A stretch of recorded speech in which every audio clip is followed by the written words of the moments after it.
Hey guys, welcome to our special video edition of the Digital Dive podcast. This is episode 20. I'm here with my lovely co-host, Emily Binder. I'm Melanie Touchstone, and we've got some good topics for you today. That's right, Melanie. First off, let's talk about Yahoo's acquisition of Tumblr. It was $1.1 billion, all cash, and Yahoo has $5.4 billion on their cash sheet, so it was a pretty hefty investment. It's a very big investment. One might even go as far as saying risky. Right. However, I personally feel that they got that for a steal. I mean, Tumblr has been around for a long time. It has a huge base.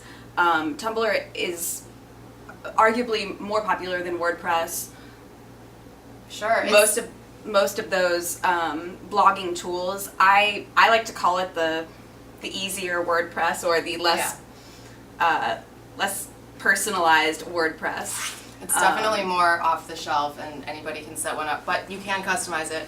It's very popular, it's very photo based and video based, and I think it has its own culture with all the memes that develop out of Tumblr, and that's why it's so funky and it's pretty accessible. So I thought it's a great move on Yahoo's part. Yeah, I agree. I think that they just acquired a huge base, and this has been part of Yahoo's sort of attempt to reinvent itself. You know, they got a new CEO recently. They have just been really pumping a lot of money into trying to change the way that their brand comes off. Because really, Yahoo was something that was very much a product of the 90s. I think of it as the search engine of the Earthlink days. Sure. And things like that, and it really fell out, I think, after around the same time as AOL. Right, so in the last year, Marissa Mayer, not Meyer, has redone the Yahoo homepage, Yahoo Mail, and Flickr, and then now with this acquisition of Tumblr, that's pretty exciting. I'm happy for them. I think it's going to be cool, and I'm not worried about it as a Tumblr user, because she's saying we're not going to put ads, it's not going to change the user experience.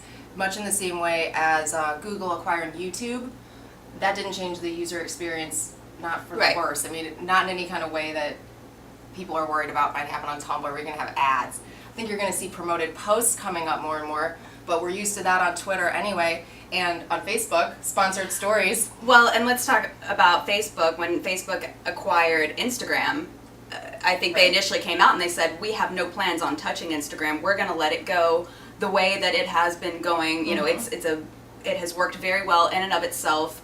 We are just jumping in as owners, but we're not going to touch it.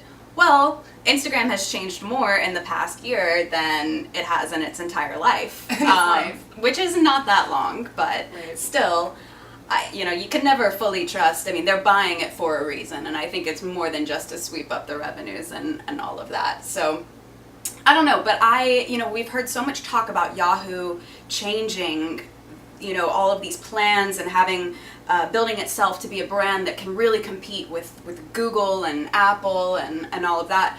I've seen very little innovation. I've seen very little. I keep hearing about it, but I don't see anything new coming out. So I hope that this is all sort of a building stage, that they will reach a point where they can turn around. I'm still waiting for Microsoft to do the same.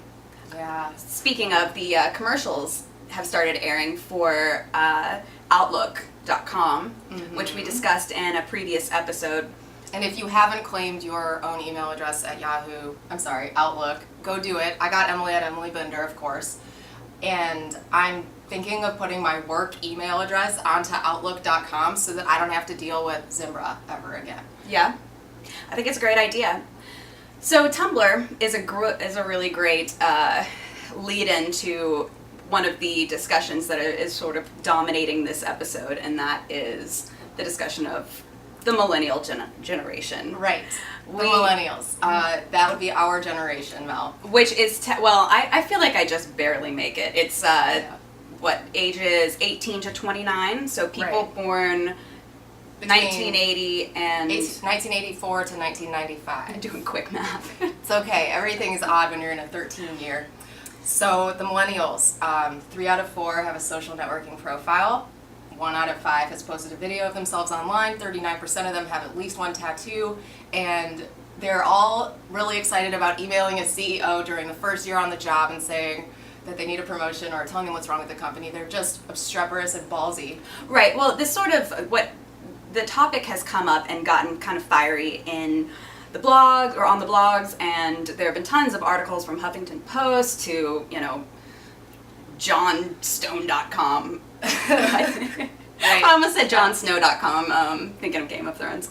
Anyway, this, I think what really sparked this, now this has been millennial has been a buzzword, almost to the point ad nauseum, where it's a term that I'm frankly has been around long enough that I'm sick of hearing it. However, Time magazine released an article a couple weeks ago called The Me Generation, which was written by Joel Stein and received a ton of controversy. He referenced a lot of studies that were actually pretty surprising. I read the article, I couldn't put it down, frankly, but it's received so much criticism because it's a pretty much a scathing review of, or a scathing look at the millennial generation. There are a lot of accusations in it.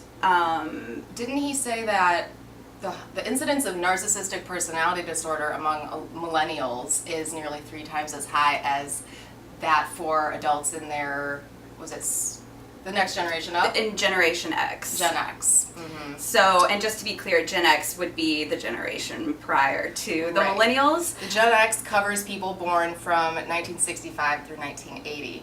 We also have the baby boomers and the silent generation. Those are kind of the ones that are referenced the most. They are referenced the most in the popular Pew research study from 1910. No, from 2010. It was February 2010, so it's a little bit old, but it's the most well-known and just really robust study. Largest. So we're going to cite a lot of data from that study today. Yeah, exactly. So I'm going to go through some of the stats that came from that study that have been cited so much, and I want to kind of talk about them, and I want to sort of just throw our ideas out there. I guess in a way we're a little bit biased. I am 28 years old, so I just, I make that, I fit the pretty narrow, I'm towards the end of the millennials, so I definitely have experienced watching younger generations coming up. I'm not quite at the age where I can say, that generation is, right. And blah, blah, but I feel as though I've a number of times, including on our podcast, I've referenced, these days the kids do this. I feel a rift between myself and someone who's 18, say, and they're part of the millennial. Millennial is someone who's come of age in the new millennium, and we have, but I still remember in my childhood using a pay phone to call my parents, pick me up from school, no cell phones, and that's very different from an 18-year-old today who Facebook has been totally salient to their entire growing up teen years in high school. It's just a different ballgame, and then of course, I've read recently that Facebook is obviously not in vogue anymore, and so Twitter is a lot more popular among teenagers. Tumblr is also popular, but so they're using the social media, but I think that they're always looking for something that's fresher and more fun and can escape kind of the mainstream. Right. So one of the biggest accusations against the millennials has essentially been the idea of being narcissistic, being lazy, and having a sense of entitlement. And a lot of that's traced back to the idea that in the 70s there was a lot of popularity behind research that pretty much found a correlation between high self-esteem and success. And so parents of the 80s, which really kind of make them, I guess, the baby boomers raising millennials. Right. There was a very strong emphasis on making sure that self-esteem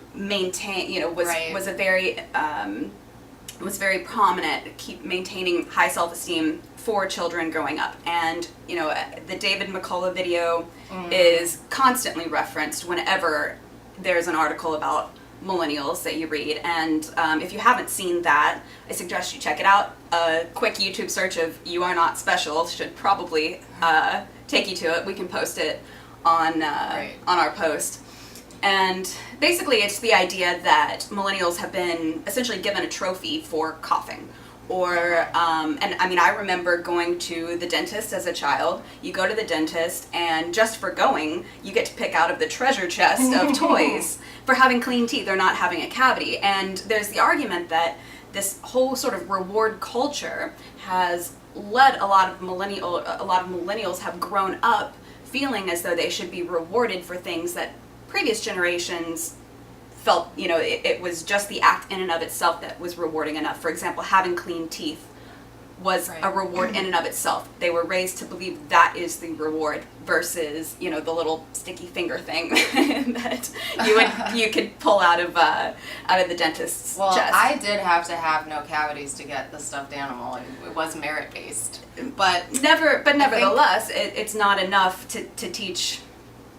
Versus saying that having a clean mouth is healthy, and health is wealth kind of idea. Health is the reward here. You've got a lot of pop psychology that came out during the 90s, which kind of encouraged more of an emotional coddling of kids. And you can see that in things like ruling out dodgeball in PE class because it was too harsh, and the little kids would get hit with the ball and they couldn't defend themselves. And then on soccer teams, I remember growing up, I always played soccer, and we would all get a trophy, even if we were the worst team in the league. Right. But my dad always hated that, and he always, had an issue with the whole political correctness and complete fairness as you might take that word to mean. But you can even go and to reference Kurt Vonnegut, Harrison Bergeron, which is a short story. This is my lit. my unused lit knowledge from college that peeps through, but it's a short story where basically everybody, it's a future world, and everybody is basically given a handicap to keep everybody on an equal playing field. It's an interesting story. It's absolutely. But that's neither here nor there, except as a recommendation to read the story. I think, though, that when you look through a childhood growing up in the 90s or the 2000s, and you had this idea that you are special, everybody is unique in their own way, you're a snowflake, that may have contributed to the sense of entitlement that this Time article is referencing with the me generation. Right. It's like, I am so interesting.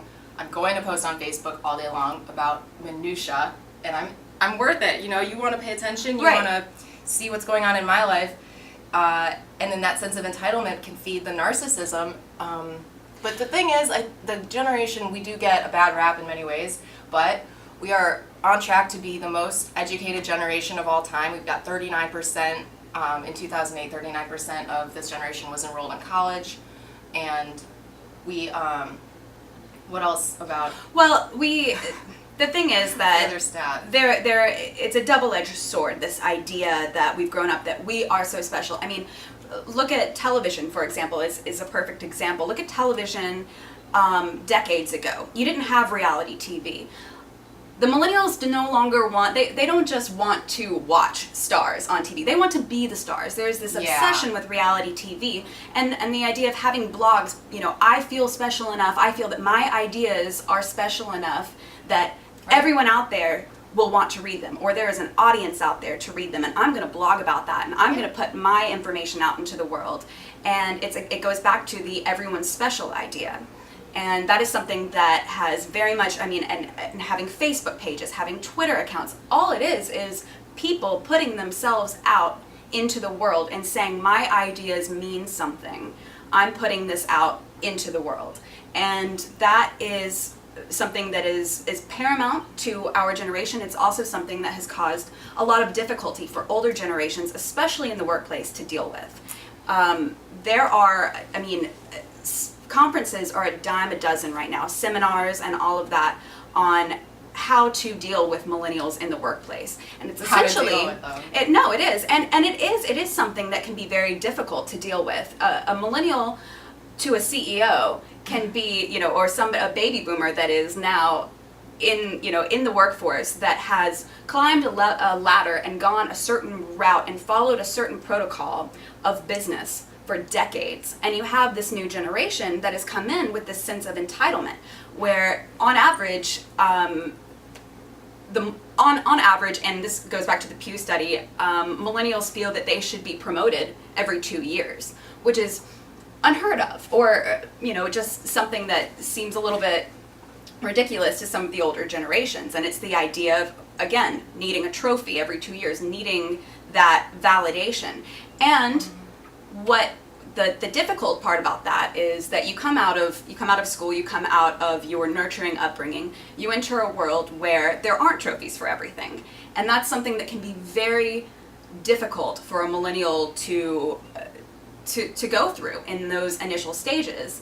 It's very trying, but what I think is phenomenal about millennials, what I feel is one of the strongest points of, I guess I can say, our generation, is that fact in and of itself. We're not afraid to just write an email to the CEO, even though we are at an intern level, and walk into a CEO's office and say, I've got an idea, because we feel our idea is special. We feel that what we think somebody else should know, somebody high ranking. And while that can break every kind of protocol, it can come off as, feeling that sense of entitlement, as narcissistic or whatever, we're still putting our ideas out there. And you have to do that in order to move on. And we are more likely, we have less job loyalty than any other generation. In other words, if they don't listen to our ideas, we turn around and walk away and find somebody who will. Or you're 1 in 8 of millennials that are over 22 who have boomeranged back to their parents' basements. Or because that's happening all the time.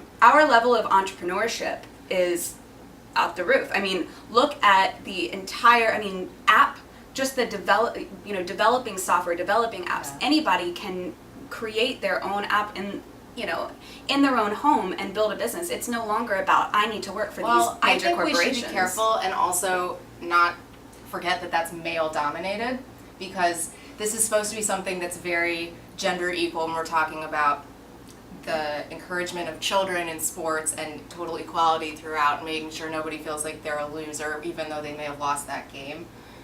We don't have young girls going into math and science and engineering as much, and that's something obviously that's been talked about a lot with Lean In, which I highly recommend everybody read it, whether you agree with it or not. There's some very important information in that book about where we stand today and how we're ushering people into the workforce. So yes, you might have young women, millennial women, that are gutsy and happy to talk to the CEO.